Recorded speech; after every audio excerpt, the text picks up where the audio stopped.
وہ کہتے ہیں کہ اس جماعت کے کام حیرت انگیز ہیں، یعنی جماعت احمدیہ کے جو آج بھی 100 سال بعد بھی یہ کسر صلیب کرتے ہوئے خلافت احمدیہ کے زیر سایہ اس کام کو جاری رکھے ہوئے ہے، اس کی تفصیل وہ آج کے دور کے حوالے سے بتاتے ہیں کہ اس جماعت کے کام حیرت انگیز ہیں۔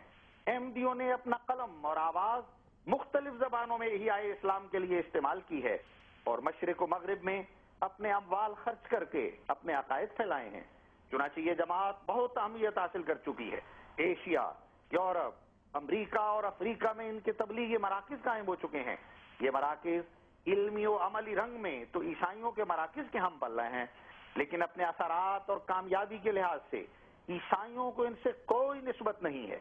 یہ جماعت سب سے زیادہ کامیاب ہے کیونکہ اس کے پاس اسلام کے حقائق و معارف ہیں۔ جو شخص ان کے حیرت انگیز کارناموں کو بغور دیکھتا ہے اور سب باتوں کا موازنہ کرتا ہے، وہ اس بات پر حیرت زدہ ہوئے بغیر نہیں رہ سکتا کہ اس چھوٹی سی جماعت نے تبلیغ و اشاعت اسلام کے لیے جو عظیم الشان کام کیا ہے وہ دوسرے کروڑوں مسلمانوں سے نہیں ہو سکتا۔ بہت شکریہ حافظ مظفر احمد صاحب۔ اور یہاں ہم ناظرین کی توجہ اس بات کی طرف بھی دلائیں گے کہ یہ عبداللہ اتھم جن کی بات ہو رہی تھی، یہ عیسائی تھے، رسول کریم صلی اللہ علیہ وسلم کی شان میں گستاخی کرتے تھے۔ حضرت مرزا صاحب علیہ السلام نے، مسیح موعود علیہ السلام نے اس کو جو ہے وہ جب کہا کہ اگر تم ان سے باز نہ آئے تو تمہارا انجام یہ ہوگا، اس کا وہی انجام ہوا اسی طرح سے۔ تو مسلمانوں نے آج کے دور، اس دور میں بھی آج بھی انہوں نے یہ کہا کہ نہیں جی ایسا تو نہیں ہوا، یعنی کہ حضرت مسیح موعود علیہ السلام کا کوئی ذاتی جھگڑا نہیں تھا اس کے ساتھ، رسول کریم صلی اللہ علیہ وسلم کی غیرت کے نتیجے میں اس کو چیلنج دیا تھا۔ اسی طرح جو ہے پنڈت لیکھ رام کی دفعہ بھی ہوا کہ وہ ایک شاتم رسول تھا، رسول اللہ صلی اللہ علیہ وسلم کی شان میں گستاخی کرتا تھا۔ آپ علیہ السلام نے اس کو منع کیا اس بات سے بارہا، پھر اس کے بعد اس کو وارننگ دی، پھر اس کے بعد پیشگوئی کی کہ تم ہلاک کیے جاؤ گے اگر تم باز نہ آئے۔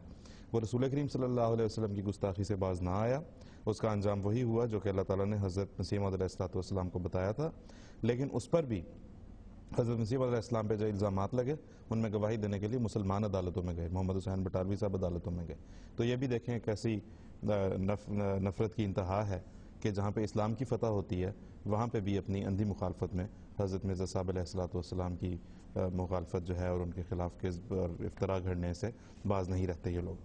تو اب کرنا چاہتا تھا جی یہ ہمارے وہاں پاک و ہند کے مولویوں کا حال ہے، لیکن عرب دنیا ماشاءاللہ اس بارے میں اور طرح کا ریاکشن رکھتی ہے۔ یہ حافظ صاحب نے عرب حوالہ دیے، میں اس حوالے سے بات کر رہا ہوں کہ الحیات چینل ہے، اس پہ ایک زکریا بطرس عربی میں ایک نبی صلی اللہ علیہ وسلم کو بہت گالیاں دیتا ہے اور اس کا جواب نہیں کوئی دیتا تھا، تو ہمارے مصطفیٰ ثابت صاحب نے اس کا جواب MTA کے تھرو دیا اور وہ کتاب بھی چھاپی، اجوبہ عن الایمان۔ تو ازہر نے عیسائیوں کو کہا کہ جو مصطفیٰ ثابت کا جواب ہے وہ ہماری طرف سے جواب۔